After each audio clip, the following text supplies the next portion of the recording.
श्री श्री 1008 महामंडलेश्वर श्री महंत संतोष दास मोहनी जी अपने प्रवचनों के द्वारा आप संक्षेप में आपको ये संदेश देने जा रहे हैं। मुझे उम्मीद है कि आप हमारे चैनल के माध्यम से ज़्यादा इसको शेयर करेंगे। महाराज जी, आज जो कथा LOC खेतर हमारा भारत पाक सीमा पर के नज़दीक जो सेरी खेतर है वहाँ पे कथा करवाए जा रहे हैं, इस बारे में आप क्या बताएंगे महाराज जी? जम्मू कश्मीर और हमारी नौशहरा तहसील में गांव सेरी में आज भागवत सप्ताह प्रारंभ हो रहा है। मैं सब लोगों को निवेदन करता हूं कि आप लोग भागवत कथा सुनने के लिए आएँ। भागवत कथा सुनने से क्या लाभ होता है, भागवत कथा किस लिए की जाती है। मनुष्य देह इसीलिए मिला है कि भगवान के साथ मिलने के लिए, भगवान से संबंध बनाने के लिए।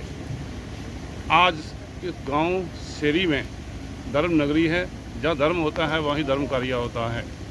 आज सेरी गांव में सब लोगों की संयोग से, सब लोगों की इच्छा से सेरी गांव में आज भागवत सप्ताह और श्री महाविष्णु यज्ञ प्रारंभ हो रहा है। मैं सब लोगों को निवेदन करता हूं, आप लोग सब लोग आएँ, बढ़ चढ़ कर आएँ। कथा सुनने से हमें क्या लाभ मिलता है, कथा में भगवान भी सुनने के लिए आते हैं और कथा में भगवान आते हैं। और हमारा और भगवान का संपर्क कहाँ होता है? जहाँ सत्संग होती है, वहाँ जहाँ हरि कथा होती है। हरि कथा सुनने से और सत्संग सुनने से क्या लाभ मिलता है? हरि कथा सुनने से हमारे पाप कानों के द्वारा हरि कथा हमारे अंदर प्रवेश करती है। तो अंदर कानों के द्वारा हरि कथा प्रवेश करके हमारे भीतर जो पाप हैं, मनुष्य और भगवान के बीच किस चीज़ का रोड़ा है? पाप का। ये पाप भगवान की भक्ति नहीं करने देता। तो भागवत कथा सुनने से जो हमारे कानून के द्वारा प्रवेश करके हमारे भीतर जो पाप है उतर जाते हैं।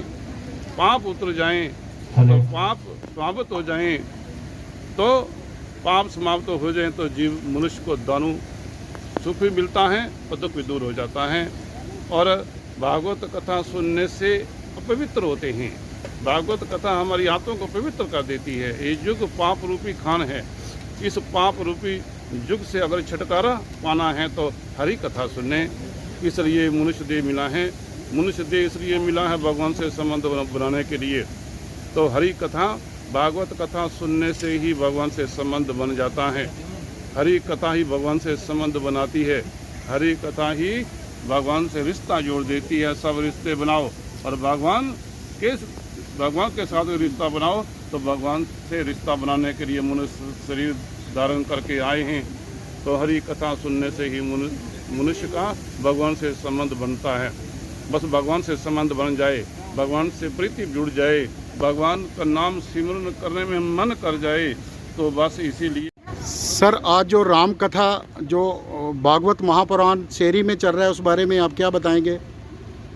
जय श्री राम। सबसे पहले विनोद जी, मैं आपका और आपके चैनल का इस यहाँ सेरी डींग के इस प्रांगण में आपका स्वागत करता हूँ। मोहनी जी महाराज के जुगल चरणों में वंदना करते हुए आपको बताता चलूँ कि जब से महाराज श्री का प्रादुर्भाव इस नौशहरा के अंदर हुआ है, तब से इन्होंने जनता के उत्थान के लिए, जनता के कल्याण के लिए एक बीड़ा उठाया है। और उसी सिलसिले की कड़ी को आगे बढ़ाते हुए पिछले गत वर्षों से डिफरेंट जगहों में हमारी इस डिस्ट्रिक्ट की जगह जगह में, अभी पीछे आपने देखा होगा कालाकोट में, फिर इधर भवानी सेरी में जा कर के, फिर आप इस सेरी में ये इन्होंने ये आयोजन किया है इस भागवत कथा का। तो संतों का जो उद्देश्य होता है, जिस प्रेरणा से भगवान संतों को इस सृष्टि पे भेजते हैं, उस पे ये पूर्ण रूप से खरे उतरे हैं। और जन कल्याण के हेतु इन्होंने भागवत कथा सप्ताह का जो है आयोजन इस सेरी डींग के इस क्षेत्र में आयोजन किया है। पिछले लगातार जो सराउंडिंग एरिया में रहने वाले लोग हैं, देखते रहे हैं कि लगातार 10-15 दिनों से महाराज श्री सुबह से शाम तक इस पंडाल का आयोजन करने के लिए, इस पूरी क्षेत्र को साफ सफाई करने के लिए विगत 10 दिनों से लगातार लगे रहे हैं। और आज जाकर ये परिपूर्ण हुआ है। आज आपने देखा है कि किस भव्य आयोजन से कल यात्रा का आयोजन किया गया है। और आज शाम 2 बजे से लेकर के शाम 5-6 बजे तक ये कथा, भागवत पुराण कथा जो चलेगी, इससे मैं समझता हूँ ये कोई कहने की बात नहीं है, मैं कहते हुए हिचकिचाऊंगा भी नहीं कि संतों मुख से प्रवचन सुनने से जो कल्याण जन मानस का होता है वो इस सृष्टि में सोचने से भी परे है। ये नॉर्मल बातें हैं, आप इनको देख लें कि ये छोटी सी बात है। कि बार बार वंदना करते हुए यही प्रेरणा दूंगा सबको, आपके इस माध्यम से, आपके इस चैनल के माध्यम से, कि ज़्यादा से ज़्यादा लोग यहाँ आएँ, ज़्यादा से ज़्यादा आएँ और अपना कल्याण करें, यहाँ के संतों के प्रवचन सुने और सुन करके अपनी जनरेशन जो है, बच्चे जो हैं, उनका भी कल्याण करें, यहाँ का वातावरण भी शुद्ध हो। इसी आशा के साथ में आपका धन्यवाद करूँ।